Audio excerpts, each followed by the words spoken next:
Appalachia Unsolved, the bizarre history of the Richards sisters tragedy.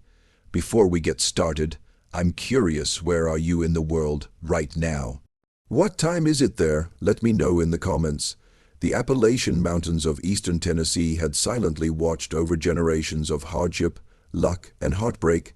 In the winter of 1940, the small town of Oliver Springs was nestled among those ancient hills, its very existence tied to the coal and iron buried beneath the frozen earth.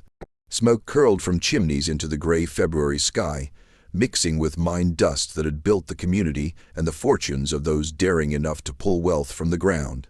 Among the modest homes and company houses lining Oliver Springs streets, one building stood out. The Richards mansion rose 3 stories, its observation tower cutting into the winter sky like a declaration of success in a land of difficulty. Joseph Richards had built this monument to his achievements in the 1880s, a Welsh immigrant who arrived in America with little more than determination and turned himself into one of the region's most powerful industrialists. Joseph Richards understood coal and iron the way some men understood scripture. He built an empire from the mountains themselves, creating mines and foundries that employed hundreds. The mansion he built reflected his ambitions: 18 rooms with fine furniture, imported stained glass that caught the morning light, and a grand staircase that rose with the confidence of a man who had conquered the wilderness. The observation tower offered views across the valley, a reminder that Richards oversaw everything he had built. But by 1940, Joseph Richards had been dead for years, and his industrial empire had faded into memory. What remained were his granddaughters, 3 unmarried women who inherited not only his wealth, but also his reputation and place in the community. The Richards sisters had become institutions in Oliver Springs, as much a part of the town's identity as the mines themselves. Anne Richards, the eldest, carried herself with the dignity her position demanded. At 62, she had dedicated her life to music and faith. Every Sunday, she sat at the organ in the Presbyterian church her grandfather had helped establish, her skilled fingers bringing hymns to life for the congregation. She taught piano and voice to Oliver Springs children, turning the mansion's music room into a place where culture could thrive even in this rough mountain town. Her students both feared and loved her. She demanded excellence but gave her time generously to anyone willing to learn. Margaret Richards, 3 years younger, had a sharp mind for numbers that would have served her well in her grandfather's business. Instead, she channeled her talents into community service. As treasurer of the Parent-Teacher Association, she managed the school's finances with great care.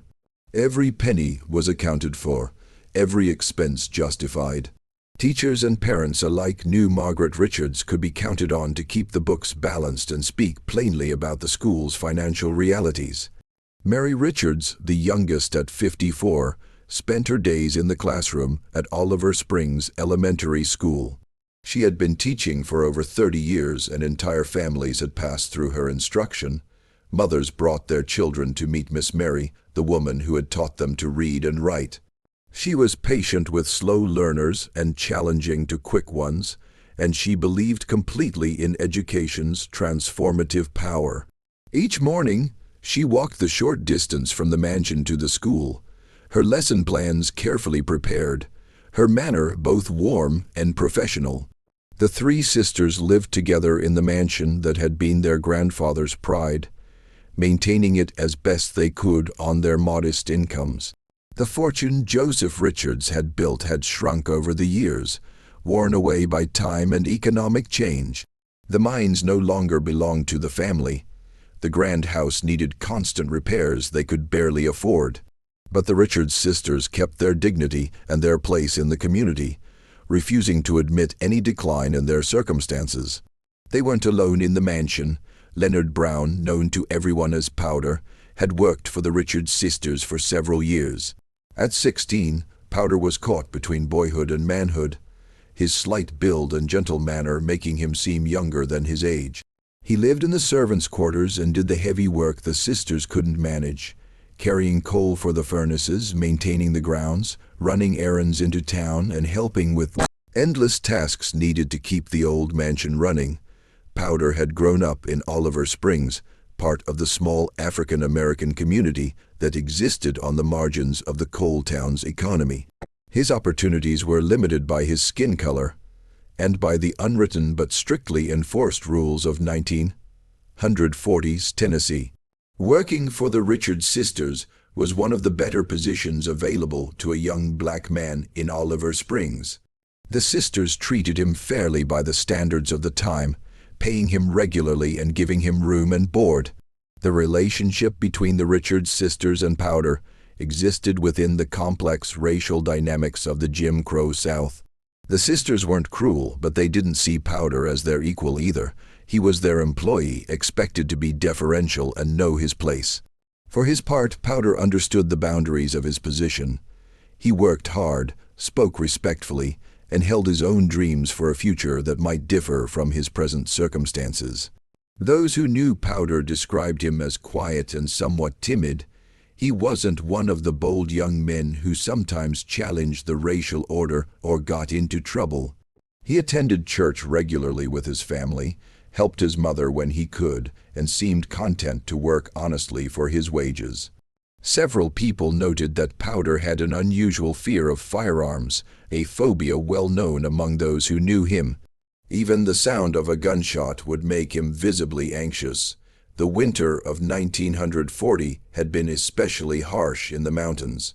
Snow fell heavily in January, and February brought temperatures that kept the coal furnaces working constantly to heat the mansion's many rooms.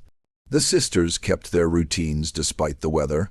Anne continued to practice her music and prepare for Sunday services. Margaret worked on the PTA accounts at the dining room table, her ledgers spread before her.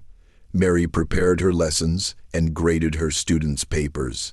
Powder kept the furnaces fed and the walkways clear of snow, but beneath the daily routine, tensions existed that few outsiders saw.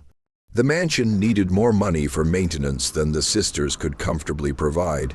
There were discussions, sometimes heated, about what needed to be done and what could be postponed. There were questions about the future, what would become of the property, how long they could keep up their current situation, whether changes were necessary. Some in the community whispered about the Richards' fortune and wondered what would happen to whatever remained of Joseph Richards' wealth when the sisters died. There were cousins and distant relatives who might have an interest in the estate. There were business associates from the old days who remembered debts and obligations.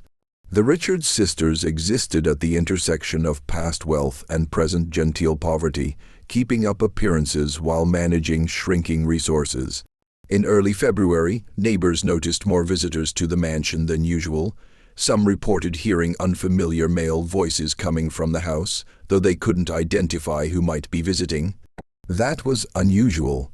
The Richards sisters kept regular social connections within the community, but they rarely entertained male visitors, let alone strangers.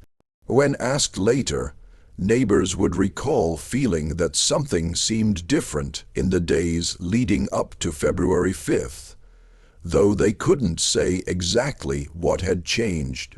The mansion itself seemed to loom larger in those cold February days, its observation tower stark against the winter sky. The stained glass windows that had once proclaimed Joseph Richards' success now caught the weak winter sunlight and cast colored shadows across empty rooms. The grand staircase, designed to impress visitors in an era of optimism, now served merely as a connection between floors in a house that had outlived its purpose. On the evening of February 4th, 1940, the Richards mansion stood as it had for decades, a monument to past glory in a town that was slowly changing. Inside, 3 sisters and a teenage servant went about their evening routines, unaware they were spending their last night in a world that would be shattered by morning. The coal furnaces burned, the winter wind moved through the bare trees around the property, and somewhere in the darkness, plans were set in motion that would turn the Richards mansion from a symbol of prosperity into the scene of one of Appalachia's most lasting mysteries. The stage was set for tragedy, and morning would bring horrors that would haunt Oliver Springs for generations. February 5th dawned cold and gray over Oliver Springs. Mary Richards woke early, as usual, in her second-floor bedroom in the mansion. The familiar sounds of the house surrounded her, the creaking of old timbers in the cold, the distant clank of the heating system, the muffled noises that large old houses make as they settle into another winter day. She dressed carefully in the professional attire she wore to school, her movements practiced and efficient. Teaching required a certain appearance, a dignity that commanded respect from students and parents alike. She had kept these standards for 30 years, and she wouldn't relax them now. Downstairs, the kitchen should have been coming to life. Anne usually rose early to prepare breakfast, and Margaret would join them shortly after. But this morning something felt different. The house was too quiet. Mary came down the grand staircase, her hand trailing along the polished banister, and immediately noticed the kitchen was cold and dark. No fire had been lit in the stove, no coffee had been made. She called out for her sisters, her voice echoing through the mansion's high-ceilinged rooms.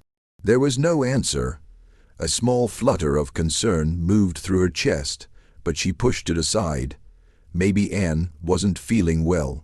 Maybe Margaret had overslept. There were ordinary explanations for everything. Mary made a quick breakfast for herself, lit the kitchen stove, and tried to shake the unease that had settled over her. She had responsibilities at school, children who depended on her, lessons to teach, order to maintain.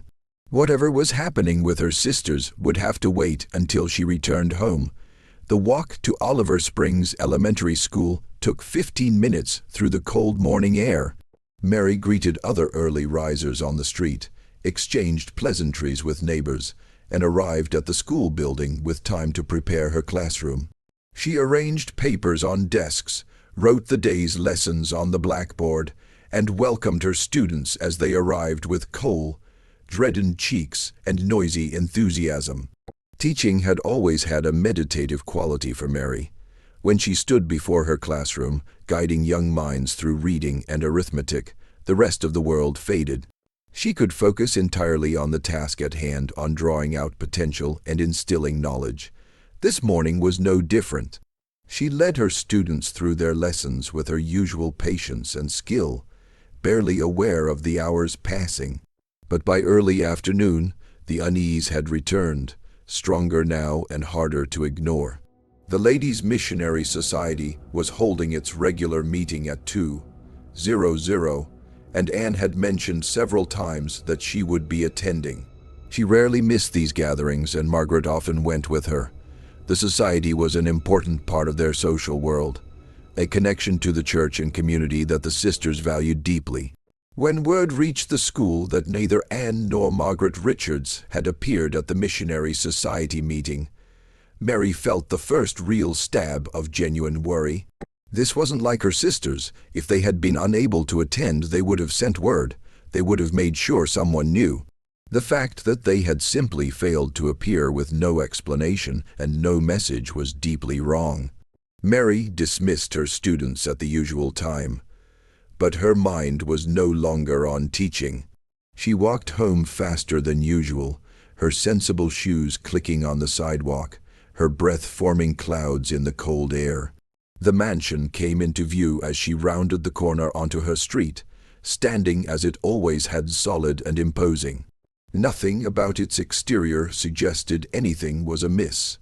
She climbed the front steps and opened the heavy door, calling out for Anne and Margaret as she entered. The house was silent, except for the ticking of the grandfather clock in the hall and the settling sounds of the old structure. The late afternoon light filtered through the stained glass windows, casting colored patterns across the floor of the entrance hall. Mary moved deeper into the house, still calling her sisters' names. Her voice sounded strange to her own ears, too loud and too frightened. She checked the parlor. Empty. She moved toward the dining room. Nothing unusual. And then she turned toward the grand staircase that had been the centerpiece of the mansion since her grandfather built the house 6 decades earlier. Margaret lay at the foot of the stairs. For a moment, Mary's mind refused to process what she was seeing. Her sister was on the floor, impossibly still, in a position no living person would voluntarily take. Mary moved forward as if in a dream, her professional composure shattering as she knelt beside Margaret's body. Blood had pooled on the floor beneath Margaret's head. Her eyes were open but unseeing. There were 2 visible wounds, one in her throat and another between her eyes, both ringed with powder burns that indicated close-range shots. The blood had dried, suggesting Margaret had been lying there for hours, perhaps since early morning. Mary's scream echoed through the mansion, a sound of pure anguish from somewhere deep inside her. She had seen death before. In a rural community, death was a familiar visitor, but this was different. This was her sister, murdered in their own home, lying in a pool of blood at the foot of the staircase their grandfather had installed to display his prosperity. Training and instinct warred with shock and grief. Mary knew she should run for help, should get neighbors, should call the sheriff. But she also knew with terrible certainty that Margaret was not the only victim in the house. The silence was too complete. The wrongness was too profound. She forced herself to stand, forced her legs to move. The kitchen was only a few steps away through the dining room. Mary moved like a sleepwalker, dreading what she would find but unable to stop herself from looking. Anne lay on the kitchen floor near the stove, her body crumpled in death. She too had been shot in the head. A single precise wound between her eyes. Her face was frozen in an expression that might have been surprise, or might have been nothing at all. Death had come to Anne Richards quickly and with terrible efficiency. Mary backed away from the kitchen, her mind fragmenting under the weight of what she was witnessing. Both her sisters murdered, both shot with what appeared to be professional precision in their own home, in the mansion that was supposed to be their sanctuary. She stumbled toward the front door, needing air, needing help, needing someone else to confirm that this nightmare was real. But as she passed the staircase again, a terrible thought stopped her. Powder? Where was Powder? He lived on the 2nd floor. He would have been in the house when this happened. Was he a victim too, or had he somehow escaped? Mary forced herself to climb the stairs, stepping carefully around Margaret's body. Each step felt like it took an eternity. The 2nd floor hallway stretched before her, doors opening off to either side. She called Powder's name, her voice barely more than a whisper now. She found him in one of the 2nd floor rooms. Leonard Powder, a Brown, 16 years old, lay on his back with a gunshot wound to his head. Like the sisters, he had been shot at close range. Like them, he appeared to have died hours ago. The blood beneath his body had dried and darkened. Near Powder's right hand, almost touching his fingers, lay a pistol. It was a .38 caliber revolver with a distinctive pearl handle that caught the dim afternoon light. 4 empty cartridge cases lay nearby, evidence of 4 shots fired. Mary Richards stood in that 2nd floor room surrounded by death and felt her world collapse completely. 3 people, her 2 beloved sisters and the boy who had worked for them faithfully, all murdered in their own home.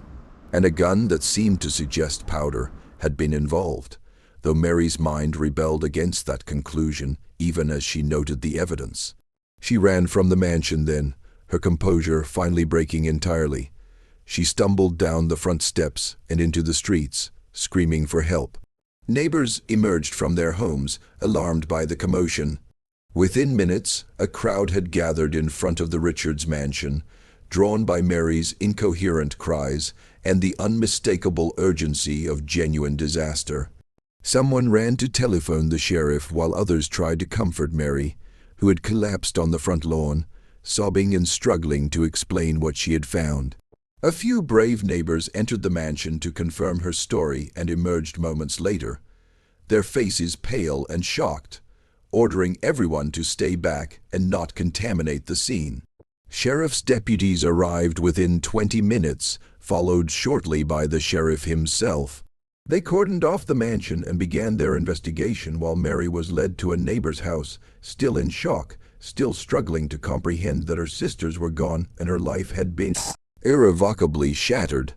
Inside the mansion, the sheriff and his deputies walked through the crime scene, taking notes and examining the evidence. The bodies were photographed where they lay. The pistol was carefully collected. Measurements were taken, diagrams drawn. The coroner arrived as evening fell, and the bodies were finally removed from the mansion. 3 sheet-covered forms were loaded into vehicles and driven away through streets lined with shocked and silent witnesses. The entire town of Oliver Springs seemed to be in the street, watching the aftermath of a tragedy no one could quite believe. As darkness settled over the Appalachian Mountains that night, the Richards mansion stood silent and empty for the first time in decades. Inside, bloodstains marked the places where 3 lives had ended. Outside, townspeople gathered in small groups, speaking in hushed voices about what had happened and what it might mean. Mary Richards, sedated by a doctor and resting in a neighbor's spare room, drifted in and out of consciousness. In her brief moments of wakefulness, she found herself unable to accept what had happened. Her sisters were dead. Powder was dead, and perhaps someone she knew, perhaps a stranger, had walked through her home and executed 3 people with cold precision. The investigation had only just begun, but already questions were multiplying faster than answers. Who had killed the Richards sisters and Powder Brown? Why, what had been the motive for such brutal murders, and what role, if any, had Powder played in the tragedy? The morning of February 5, 1940, would be remembered in Oliver Springs for generations to come. It was the day the Richards mansion, that symbol of prosperity and stability, became the scene of a crime so shocking it would haunt the community for decades. And it was the beginning of a mystery that would prove impossible to solve, despite investigators' best efforts and a traumatized community's desperate need for answers and justice. Dawn broke over Oliver Springs on February 6th, with the Richards mansion transformed into a crime scene. Sheriff's deputies guarded the doors while investigators worked inside, documenting every detail of the murders. The town awoke to newspaper headlines screaming of the triple homicide, and citizens gathered in shops and on street corners to discuss the tragedy in hushed, horrified tones. The sheriff, a practical man with decades of law enforcement experience in rural Tennessee, approached the case with what he believed was clear-eyed realism. 3 people were dead. A gun had been found at the scene. The evidence, in his view, pointed to a straightforward conclusion, however tragic the details might be. The pistol recovered from the 2nd floor near Powder Brown's body was quickly identified.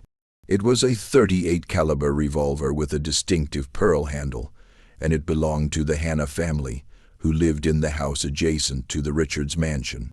When questioned, the Hannas confirmed that the gun had been kept in their home and had gone missing recently, though they couldn't say exactly when they had last seen it. 4 cartridge cases were found with the pistol, matching the 4 shots that had killed the victims. 2 for Margaret Richards, 1 for Ann Richards, and 1 for Powder Brown himself. The sheriff's theory began to take shape with what seemed like logical inevitability.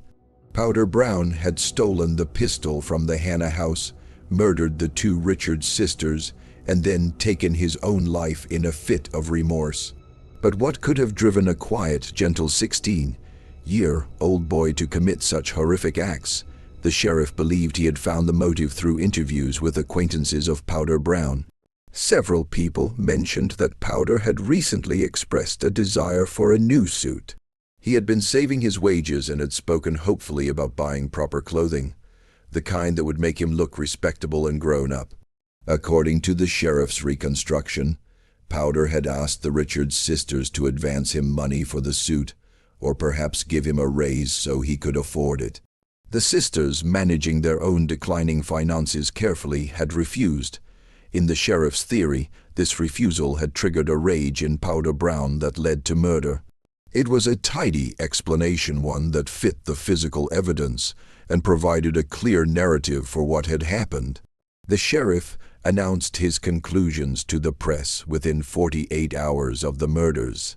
A troubled young man denied something he wanted, had stolen a gun and killed his employers before taking his own life. It was tragic, but it was comprehensible. Most importantly, it meant there was no murderer at large in Oliver Springs. The community could feel safe again. But even as the sheriff presented his theory with confidence, cracks began to appear in the narrative.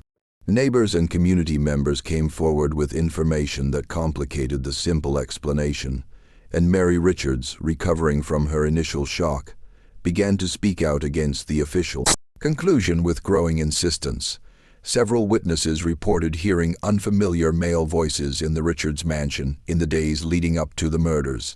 These were not the voices of regular visitors or known associates of the sisters. They were strangers, men whose presence in the house was unexplained and unusual.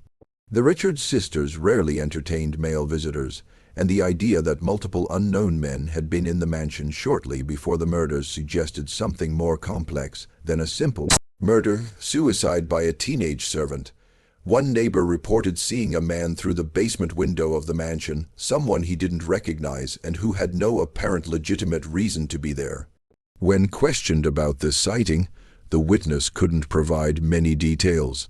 It had been brief and he hadn't thought much of it at the time, but he was certain someone had been in the basement, moving around as if searching for something. Perhaps most intriguingly, investigators found several half-smoked cigarettes in the upstairs rooms of the mansion.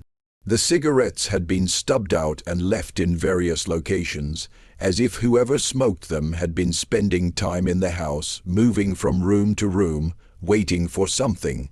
This evidence was particularly significant because no one in the Richards household smoked. Anne, Margaret, and Mary were all non-smokers, and Powder Brown had never been known to use tobacco. So who had been smoking in the Richards mansion, and when? The cigarettes suggested the presence of at least one person who had no legitimate reason to be in the house, someone who had spent enough time there to smoke multiple cigarettes, someone comfortable enough to move through the rooms freely.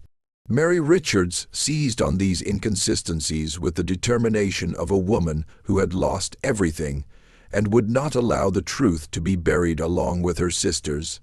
She began speaking to anyone who would listen, challenging the sheriff's conclusions and insisting that Powder Brown had not committed these murders. Her arguments were both emotional and logical. She had known Powder for years, had observed his nature and his character. He was, she insisted, a gentle boy who was unusually afraid of guns. The idea that he would steal a pistol, overcome his phobia, and then use the weapon to commit murder struck her as absurd. Powder wouldn't even handle hunting rifles when men brought them near the house. How could he have fired a pistol at close range, multiple times, killing 3 people with precision? And that precision troubled Mary deeply. As investigators described the crime scene, it became clear that the shooter had not fired wildly or in panic. Each shot had been carefully placed. Margaret had been shot twice, once in the throat and once between the eyes, the kind of double tap that suggested either professional training or cold-blooded determination. Anne had been shot once directly between the eyes, a kill shot that required steady aim and no hesitation. Even Powder's own wound, if it was self-inflicted, showed the same precision. These were assassin's shots, Mary told anyone who would listen. Someone who knew how to kill, who had done it before, not a frightened boy in a rage, not someone who had just committed his first act of violence in a moment of anger. These murders were executed with skill. The medical examiner's report supported Mary's observations, though it didn't necessarily support her conclusions. All 3 victims had been shot at extremely close range, with powder burns around the entrance wounds indicating the pistol had been held within inches of their skin. The angles of the shots suggested the victims hadn't been running or struggling much. They appeared to have been shot where they stood or fell. This raised uncomfortable questions. If Powder had killed the sisters in a rage, why hadn't they run? Why hadn't they fought back? Anne and Margaret were not young women, but they weren't helpless either. If a teenage boy had suddenly pulled a gun and shot one of them, surely the other would have screamed, would have fled, would have tried to escape. Yet both sisters appeared to have been shot quickly and efficiently, almost as if they had been taken by surprise by someone they didn't see as a threat until it was too late. The racial dynamics of 1940s Tennessee cast a dark shadow over the investigation and its conclusions. Oliver Springs existed within the rigid hierarchy of Jim Crow, where black lives were valued less than white lives, and where the word of a black person carried little weight against the word of a white person. The sheriff's quick conclusion that Powder Brown was the murderer fit comfortably within the prejudices of the era. It was easier to believe that a black servant had killed his white employers than to imagine alternative scenarios that might involve white perpetrators. Some community members spoke quietly about this dynamic, noting that the investigation seemed to have stopped the moment a black suspect could be identified. Why hadn't the sheriff pursued the leads about mysterious visitors? Why had the cigarette evidence been dismissed so quickly? Why had no serious effort been made to determine who else might have had motive and opportunity to commit these murders? The coroner's jury assembled to review the evidence and determine the official cause of death surprised many observers with its conclusion. After hearing testimony and examining the evidence, the jury ruled that Ann Richards, Margaret Richards, and Leonard Brown had met their deaths at the hands of parties unknown. It was a careful, almost diplomatic finding that avoided directly accusing Powder, while also refusing to accept the sheriff's simple explanation.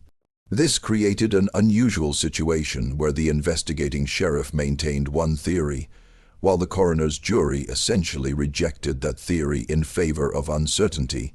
The official death certificates would list the cause of death as homicide by unknown persons. Even as the sheriff continued to tell reporters and townspeople that the case was closed and Powder Brown had been responsible, the coroner's finding represented a small victory for Mary Richards and acknowledgement that reasonable doubt existed about what had really happened. But it was a hollow victory, because no further investigation would be conducted. The case would be filed away as closed, the murders attributed to a dead teenager who couldn't defend himself. And the real killers, if they were indeed someone other than Powder, would walk free. Alternative theories began to circulate through Oliver Springs, whispered in barbershops and discussed in living rooms. Some speculated the murders had been related to the Richards family fortune, suggesting relatives or business associates might have wanted to eliminate the sisters to gain control of whatever wealth remained. Others wondered if the sisters had been involved in something they shouldn't have been: illegal activities, dangerous associations, secrets that had ultimately cost them their lives. A particularly disturbing theory suggested the murders might have been a contract-killing professional criminals hired to eliminate the Richards sisters for reasons unknown. This would explain the precision of the shots, the efficiency of the execution, and the lack of evidence pointing to any specific individual. Professional killers would have entered the house, done their work, and disappeared, leaving behind only confusion and a convenient scapegoat in Powder Brown. The question of how the murderer or murderers had entered the mansion remained unanswered. There were no signs of forced entry, suggesting that either the killer had a key or the sisters had let them in willingly. If Powder Brown had committed the murders, he had access to the entire house and wouldn't have needed to break in. But if someone else was responsible, how had they gained entry? Had the sisters known their killers and opened the door to them? Or had someone else, perhaps Powder himself, let them in, making him not a murderer but another victim? As February turned to March and winter slowly released its grip on the Appalachian Mountains, the investigation wound down. The sheriff had his conclusion, the coroner had issued his finding, the bodies had been buried in the local cemetery, 3 graves in a row that would become a summer attraction for curious visitors. And Mary Richards was left alone, the sole surviving sister, living with trauma and unanswered questions. The mansion stood empty, its rooms silent, its bloodstains scrubbed clean by workers who had done their grim task efficiently. Mary couldn't bring herself to return to live in the house where her sisters had died. She stayed with neighbors and friends, teaching her classes at the school, going through the motions of life while grieving privately. The truth about what had happened on the morning of February 5th, 1940, seemed as distant and unreachable as the mountain peaks that surrounded Oliver Springs. 3 people were dead, a community was traumatized, and justice, if it existed at all, remained elusive and incomplete. The case would haunt Oliver Springs for generations, a mystery that refused to be solved, a tragedy that raised more questions than it answered, and a reminder that sometimes the official explanation is not the same as the truth. As the immediate shock of the Richards murders faded into the routine rhythms of daily life in Oliver Springs, the questions haunting the case only grew more insistent. Mary Richards returned to teaching, standing before her students and guiding them through lessons while carrying a weight of grief and doubt that never lifted. At night, alone in the borrowed bedroom that had become her temporary home, she replayed every detail of that terrible afternoon, searching for understanding that refused to come. The mansion stood empty through the spring and summer of 1940, a monument to tragedy that no one wanted to approach. Children dared each other to walk past it after dark. Adults crossed to the other side of the street to avoid looking directly at the place where the murders had occurred. The stained glass windows that had once proclaimed Joseph Richards' prosperity now seemed like hollow eyes staring out at a community that wanted to forget but couldn't. Mary began her own investigation, quiet and persistent, speaking to anyone who might have information about what had really happened. She wasn't a detective, had no training in criminal investigation, but she had intelligence, determination, and an intimate knowledge of her sisters' lives that no outsider could match. And she had time-long evenings and lonely weekends to pursue leads and ask questions the sheriff had dismissed. She started with the financial records, spreading Margaret's meticulous ledgers across a borrowed dining table and examining every entry. The Richards' fortune had indeed diminished significantly since their grandfather's death, but money still existed. There were investments, properties beyond the mansion itself, and holdings that would pass to Mary as the sole surviving sister. The value was substantial enough to provide motive for murder, and Mary began tracing the family tree, identifying relatives who might have expected to inherit. Several cousins existed, descendants of Joseph Richards' siblings and business partners. Some lived locally, others had moved away to cities where opportunity beckoned. Mary wrote letters, asked careful questions, and tried to determine who knew about the family finances and who might have stood to gain from the sisters' deaths. The investigation was complicated by her own grief and by the social awkwardness of essentially accusing relatives of murder, but she persisted. One cousin, in particular, drew her attention. He had visited the mansion several times in the months before the murders, had asked pointed questions about the estate, and had seemed disappointed to learn that the sisters were managing their affairs carefully and had no intention of selling the property or liquidating assets. Mary remembered tense conversations in the parlor, her sisters explaining politely but firmly that they needed no help managing their inheritance. The cousin had left angry, muttering about wasted opportunities and stubborn old women. But when Mary mentioned this to the sheriff, suggesting that this relative should be investigated, she was dismissed. The cousin had an alibi for the morning of February 5th. He had been at work in Knoxville, 40 miles away, with multiple witnesses to confirm his presence. Even if he had wanted the sisters dead, he hadn't personally pulled the trigger. This led Mary to a more disturbing possibility.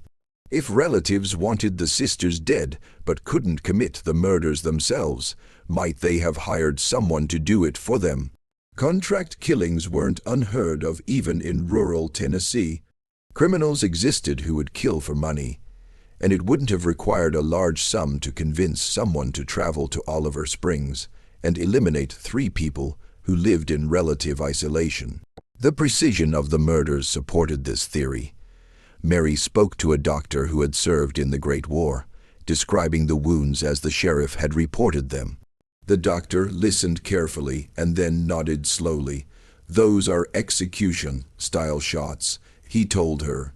"The kind soldiers are taught to deliver, quick, efficient, aimed at vital areas, not the wild shooting of an amateur or someone in an emotional rage." Whoever killed your sisters knew what they were doing. This professional assessment reinforced Mary's conviction that Powder Brown had not been the killer, but it also made the crime more frightening because it suggested that someone had coldly planned and executed the murders, had entered the mansion with the specific intention of killing, and had done so with the skill of someone who had likely killed before. Mary turned her attention to the mysterious visitors that neighbors had reported. She spent weeks going door to door, asking everyone on her street and the surrounding blocks if they had seen strangers near the mansion in the days before the murders. Most remembered nothing useful. Unfamiliar faces passed through town regularly, and no one had reason to pay particular attention to people walking near the Richards property. But one elderly woman who spent much of her day sitting by her front window watching the street recalled something significant. She had seen two men approaching the Richards mansion 3 days before the murders. They weren't locals. She knew everyone in Oliver Springs, and these were strangers. They had walked up to the front door, knocked, and been admitted by one of the sisters. They stayed inside for perhaps 30 minutes before emerging and walking away. They looked like businessmen, the woman told Mary, dressed in suits, carrying briefcases. I thought perhaps they were lawyers or bankers come to discuss some matter of the estate, but they made me uneasy. There was something about the way they moved, like men who were used to getting their way. Mary pressed for more details. Could the woman describe their faces? Approximately how old were they? Did she notice anything else unusual? But memory was imperfect, especially for a fleeting observation made days before the event gained significance. The woman could only say that both men were white. Both appeared to be in their 30s or 40s, and both seemed comfortable in their expensive clothing. This observation aligned with the reports of unfamiliar male voices heard in the mansion. Had these two men been visiting the sisters on legitimate business, or had they been scouting the house, learning its layout, determining when the sisters would be most vulnerable? Mary contacted every lawyer and banker in the region, asking if they had sent representatives to meet with her sisters. None confirmed such a visit. The cigarettes found in the upstairs rooms continued to trouble investigators who were willing to listen to Mary's concerns. Someone had been in the mansion, had been comfortable enough to smoke multiple cigarettes, and had left the evidence behind without concern for being identified. Testing the cigarettes for fingerprints proved impossible with the forensic technology available in 1940, but they remained as silent testimony that Powder Brown had not been alone in his guilt, or, more likely, in his innocence. Mary developed a timeline, trying to determine when the murders had most likely occurred.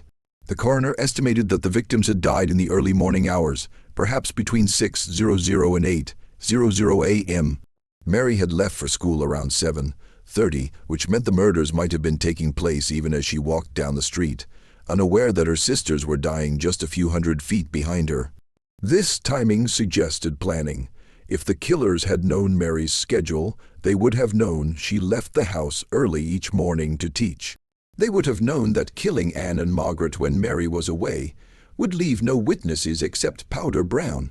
And Powder, a teenage black boy whose word would carry little weight in a Jim Crow courts, could be easily framed for the crime.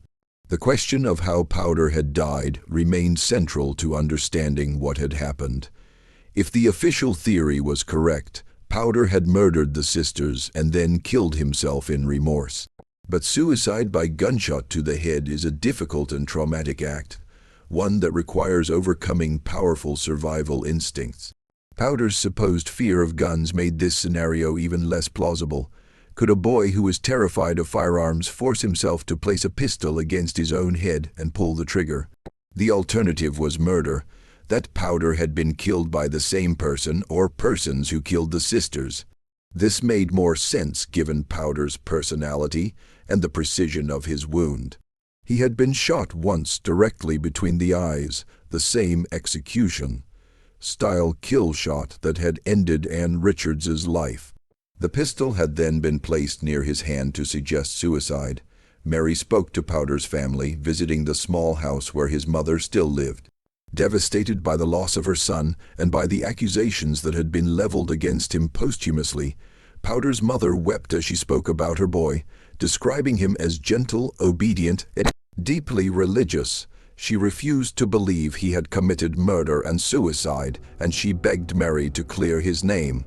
"He was scared of guns, Miss Mary," Powder's mother said through her tears. "Ever since he was a little boy, he couldn't stand the sound of them. When hunters would shoot in the woods, he would cover his ears and cry. There's no way my Powder took that pistol and shot those ladies, and there's no way he shot himself. Someone killed my boy and made it look like he was guilty." Mary promised to continue searching for the truth, though she had no idea how she would deliver on that promise. The sheriff had closed the case. The community had largely accepted the official explanation. And as time passed, people became less interested in discussing the murders and more interested in moving forward with their lives. 7 years passed, years in which Mary continued teaching and managing the estate she had inherited as the sole survivor. She couldn't bring herself to live in the mansion, though she visited occasionally to ensure it was properly maintained. Each visit was painful. The blood-stained floors had been refinished but still held the memory of where her sisters had fallen. By 1947, Mary had made a decision. The mansion had become a burden, a painful reminder of tragedy she couldn't escape as long as she owned it. She had no children to pass it to, no relatives she trusted with the property, and she had come to believe that the house itself was somehow cursed, that it held secrets and sorrows that would never be fully understood. She contacted the American Legion, the veterans organization that had a chapter in Oliver Springs. She offered them the mansion, 18 rooms, 3 stories, observation tower, stained glass windows, the whole of Joseph Richards's Monument to Prosperity, for the price of $1. It was essentially a gift, the transfer of property to an organization she hoped would use it for community benefit. The Legion accepted the offer, and the deed was transferred in a simple ceremony that attracted little attention. Mary signed the papers, accepted her $1, and walked away from the mansion for what she believed would be the last time. She felt relief mixed with sadness, as if she had amputated a diseased limb to save her life. But the American Legion had its own plans for the property. Within days of taking ownership, they announced that the mansion would be demolished. The stated reason was safety. The old structure needed extensive and expensive repairs the Legion couldn't afford. But people whispered that the real reason was the mansion's dark history. No one wanted to use a building where 3 people had been murdered. The property would be more valuable as an empty lot than as a mansion haunted by tragedy. On a warm summer day in 1947, workers surrounded the Richards mansion with equipment and fuel. Mary Richards stood at a distance, watching with a small crowd of curious onlookers as her grandfather's dream was systematically destroyed. The fire was set, deliberately controlled but intense, and within hours the mansion was reduced to charred timbers and ash. The stained glass windows shattered in the heat. The grand staircase collapsed into the flames. The observation tower that had surveyed the valley for 6 decades fell with a crash that echoed through Oliver Springs. By evening, nothing remained but smoking ruins and a foundation that would gradually be reclaimed by weeds and weather. As Mary watched the mansion burn, she wondered if the truth about her sister's deaths was burning with it. Had evidence been left in the house, clues she had missed in her investigation? Had the real killers returned at some point over the years, searching for something they had left behind? Were secrets being reduced to ash even as she stood watching? The demolition of the mansion seemed to mark the end of any hope for solving the case. Witnesses were aging and dying, memories were fading, the physical location where the crimes had occurred was being erased, and the community's interest in revisiting the tragedy had diminished to almost nothing. But Mary Richards never stopped believing that Powder Brown had been innocent.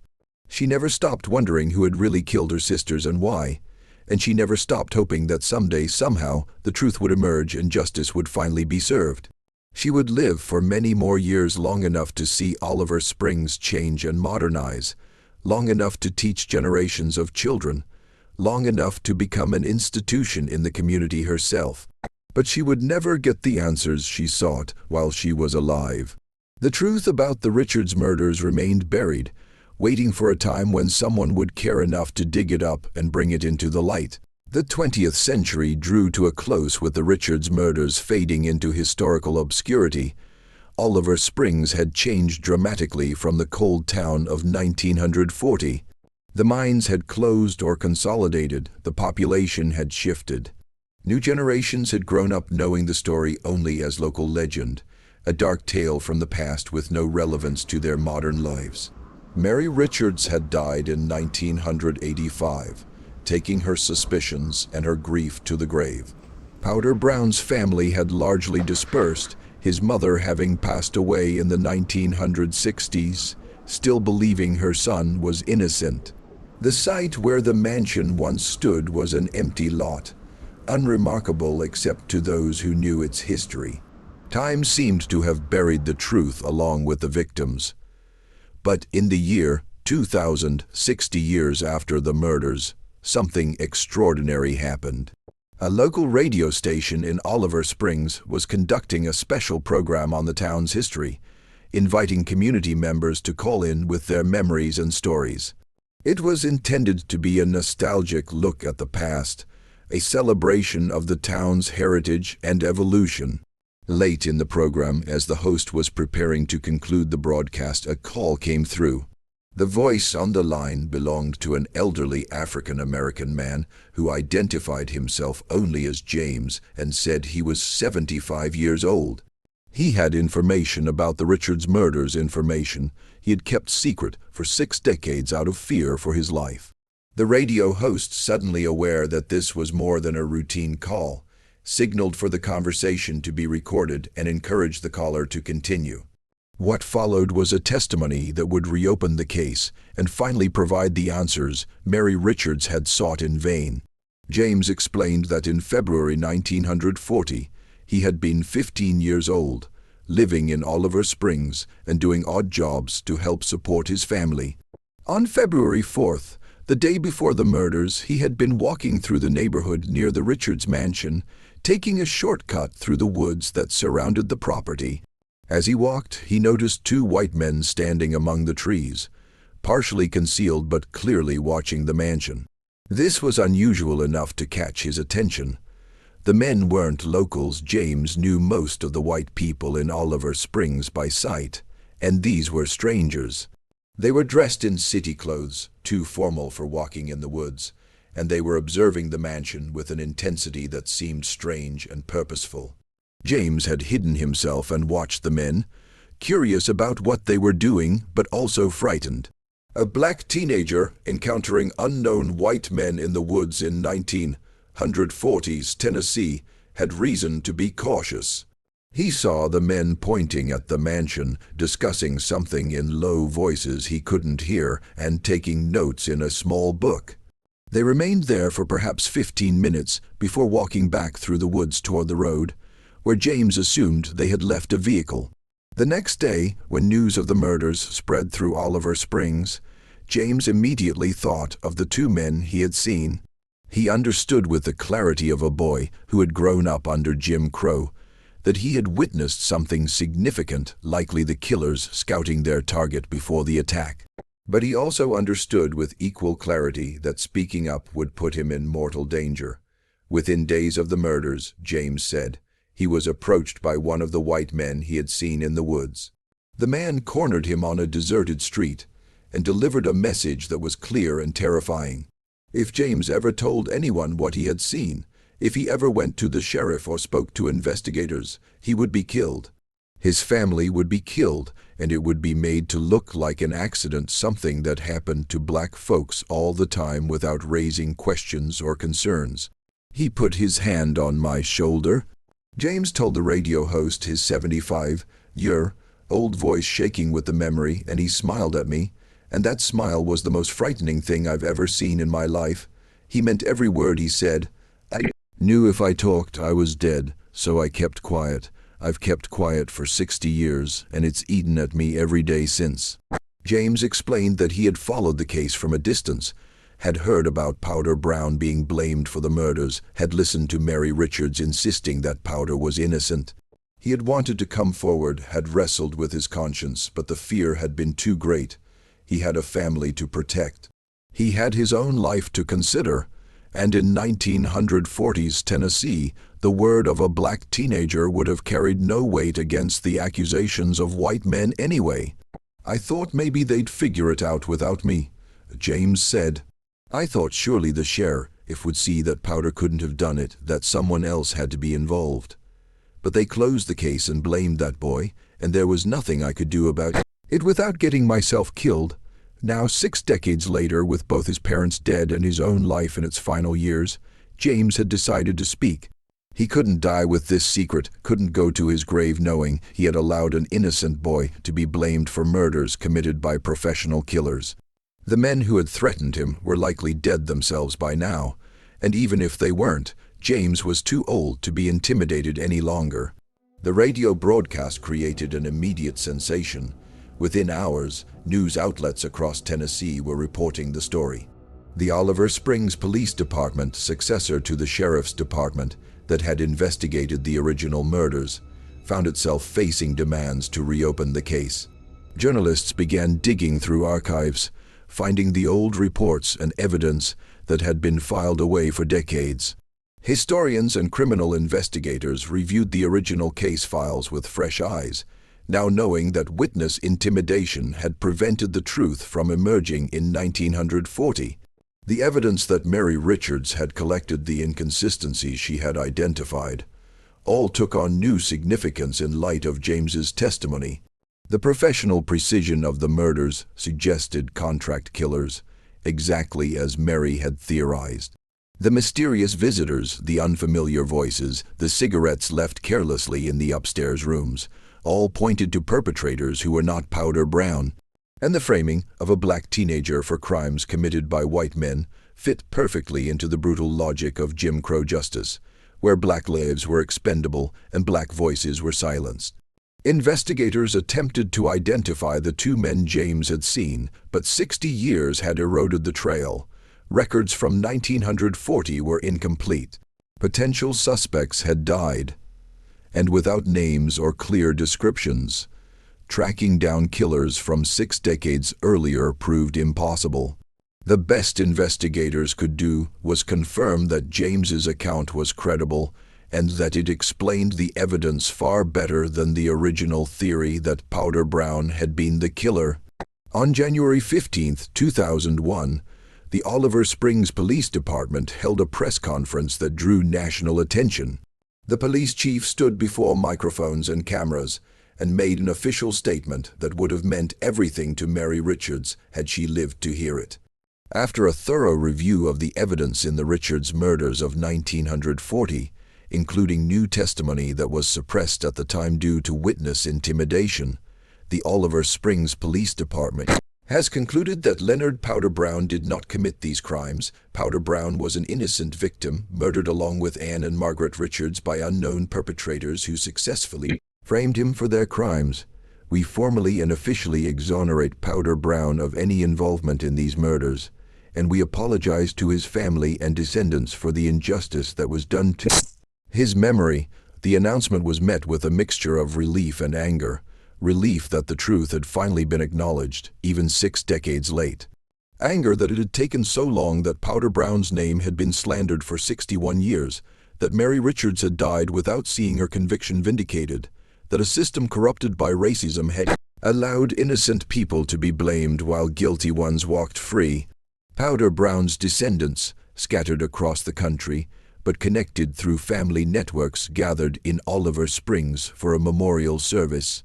His great-nieces and great-nephews stood on the site where the Richards mansion had once stood, now just an empty lot covered with grass, and spoke about the great-uncle they had never met, the boy who had been murdered at 16 and then accused of murder himself. "Our family has carried this shame for 3 generations, one descendant said, tears streaming down her face. "We were told our ancestor was a killer, that he had done something terrible. Some family members believed it, others didn't, but we all carried the weight of it. Today that weight is lifted. Powder was innocent. He was a victim, and now the world knows it. Local historians began investigating the broader context of the murders, trying to understand who might have ordered the killings and why. The most compelling theory centered on the Richards family fortune and the complex web of inheritance that surrounded it. Several relatives had been disappointed by Joseph Richards's will, by the way his granddaughters managed the estate. Some had lost money in failed business ventures connected to the Richards enterprises. Others simply felt entitled to wealth they believed should have been shared more broadly within the family. One particular branch of the family tree drew investigators' attention. A nephew of Joseph Richards living in Knoxville in 1940 had been involved in various criminal enterprises during the Prohibition era. He had connections to organized crime figures who had moved into legitimate businesses after Prohibition's repeal, but who still maintained their willingness to use violence when profitable. This nephew had visited the mansion several times, had argued with the sisters about money, and had been heard making threats about teaching those old women a lesson. But proving anything 6 decades after the fact was impossible. The nephew had died in 1968. His associates were long dead or untraceable. Bank records had been destroyed or lost. The trail had gone cold long before investigators began looking for it with serious intent. What could be established was a pattern consistent with a contract killing orchestrated by family members who stood to inherit if the sisters died. The 2 men James had seen watching the mansion were likely professional criminals hired to do the job. They had scouted the location, planned their attack for when Mary would be at school, and executed the murders with cold efficiency. Powder Brown had been either a tragic witness eliminated to prevent identification or a deliberate scapegoat whose death would provide a convenient explanation for the crimes. The stolen pistol from the Hanna house was probably taken days before the murders, either by Powder under coercion or by the killers themselves during their scouting visits. It would be placed near Powder's body after he was killed, creating the illusion of suicide and closing the case before serious investigation could begin. The plan had worked perfectly, aided by the racial prejudices of the era and by witness intimidation that kept James silent for 60 years. In 2001, a memorial was erected in Oliver Springs, a simple granite marker placed in a small park near where the mansion once stood. It bore 3 names: Ann Richards, Margaret Richards, and Leonard Powder Brown. The inscription read, "Murdered February 5, 1940, victims of injustice in life and in death. May they finally rest in peace, their innocence acknowledged, their memories honored." The ceremony dedicating the memorial drew a large crowd, including descendants of all 3 victims, town officials, and historians who had worked to uncover the truth. An elderly woman who had been a student of Mary Richards spoke about her teacher's decades-long quest for justice, her refusal to accept the easy lie, her conviction that Powder Brown was innocent. "Miss Mary would be so proud today," the woman said. "She never gave up, and now the truth she fought for has finally been told." The Richards case became a subject of study in criminal justice courses and historical analyses of the Jim Crow era. It illustrated how racism could corrupt investigations, how the testimony of black witnesses could be suppressed through intimidation, and how wealthy white families could literally get away with murder by framing black scapegoats. It stood as a reminder that justice delayed is justice denied, but also that truth has a way of emerging even decades after it has been buried. For the town of Oliver Springs, the resolution brought a kind of closure, though not the complete closure that comes with arrests and trials. The real killers would never be held accountable. Death had granted them an escape that justice could not reach. But at least the victims' names had been cleared. At least the truth was known. At least the historical record had been corrected. The empty lot where the Richards mansion once stood became a place of quiet reflection. People would stop there sometimes, standing on the grass and imagining the grand house that had dominated this spot for 60 years.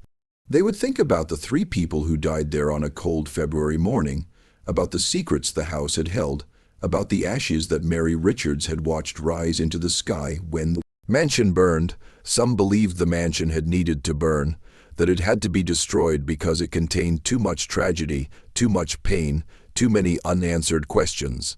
Others thought it should have been preserved as a historical site, a tangible connection to events that should not be forgotten. But the decision had been made long ago, and the mansion existed now only in photographs and memories. In the years following the official exoneration, researchers continued to uncover small details about the case. They found letters Mary Richards had written to various authorities pleading for the case to be reopened. They discovered newspaper articles from 1940 that revealed how quickly the sheriff had closed the investigation, how little effort had been made to pursue alternative theories. They located descendants of witnesses who remembered their parents or grandparents speaking in hushed tones about what they had seen or heard, but were too frightened to report. The picture that emerged was of a community that had known at some level that the official story was wrong, but had been too intimidated or too comfortable with racist assumptions to challenge it. People had suspected that Powder Brown was innocent, but it was easier to accept his guilt than to confront the possibility that white people, respectable white people, family members of the victims, might be responsible for the murders. This collective failure haunted Oliver Springs more than the murders themselves. The crime had been committed by individuals, but the cover-up had been enabled by an entire community's willingness to accept a convenient lie. It was a harsh lesson about complicity and moral courage, about the cost of silence and the importance of speaking truth, even when it is dangerous or uncomfortable. Powder Brown's memorial service in 2001 included a reading of names, a litany of other black men and women who had been falsely accused, wrongfully convicted, or murdered by mobs in Tennessee during the Jim Crow era. Powder's name was added to this tragic roll call, one more victim of systemic racism and injustice. But his name was also different because, unlike many others, his innocence had eventually been officially acknowledged. It had taken 61 years, but the record had been set straight. As the 21st century progressed, the Richards case remained a subject of fascination for true crime enthusiasts and historians. Podcasts explored the evidence. Documentary filmmakers considered producing programs about the murders and the decades-long quest for truth. The case had everything people found compelling: wealth, murder, conspiracy, racial injustice, and a mystery that had taken 60 years to solve, or at least to acknowledge, since the actual killer were never identified or prosecuted. The legacy of the Richards murders extended beyond Oliver Springs. It became a teaching tool for understanding how investigations can be corrupted by prejudice, how witnesses can be silenced through fear, and how historical injustices can persist for generations before being addressed. It reminded people that cold cases are not just unsolved puzzles, but represent real people whose lives were cut short and whose families deserve answers and justice. In Oliver Springs today, if you ask older residents about the Richards murders, many will tell you that everyone always knew Powder Brown was innocent. They will claim their parents or grandparents never believed the official story, that the truth was always hiding in plain sight. Whether this is accurate memory or comfortable revision of history is impossible to say. What matters is that the community has embraced Powder's innocence and acknowledged the injustice done to him. The empty lot where the mansion stood is sometimes visited by tourists interested in true crime history. They take photographs of the memorial marker, they read the names of the victims, and they try to imagine what happened on that cold February morning in 1940. The ground holds no answers. Whatever evidence the mansion contained went up in smoke in 1947. But the story lives on, in books, articles, and the collective memory of a community that learned painful lessons about justice and truth. Mary Richards's conviction that Powder Brown was innocent has been vindicated, but she never lived to see it. She died in 1985, 16 years before the official exoneration, still believing she had failed in her quest for justice. Those who knew her hope that somehow, wherever she is, she knows the truth finally emerged. They hope she knows her decades of advocacy were not in vain, that her refusal to accept the easy lie eventually led to the truth being told. The Richards case remains officially unsolved in the sense that no one was ever arrested or prosecuted for the murders.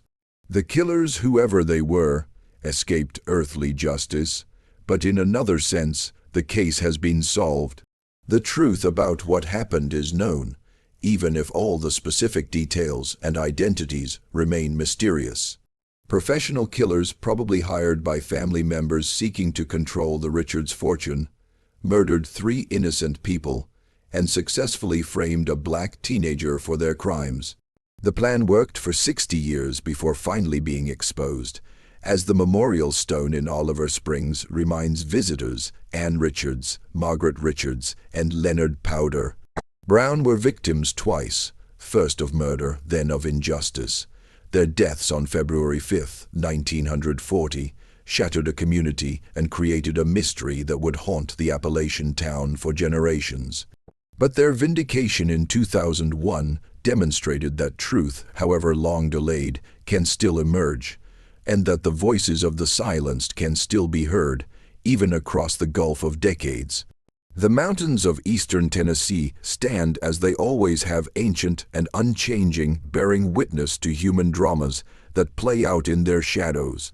The Richards mansion is gone, reduced to ashes and memory. The people directly involved in the murders and the investigation have all passed away. But this story endures.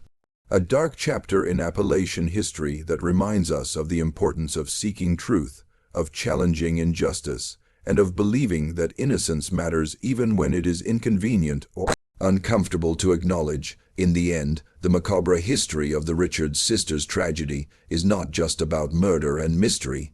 It is about racism and complicity, about courage and conviction, about the long arc of justice that bends slowly but sometimes eventually reaches its destination. It is about 3 people who deserved better than they got, both in their deaths and in the aftermath. And it is about a community that finally, 60 years too late, told the truth and honored the innocent lives that were taken on that cold February morning when tragedy came to Oliver Springs. The end.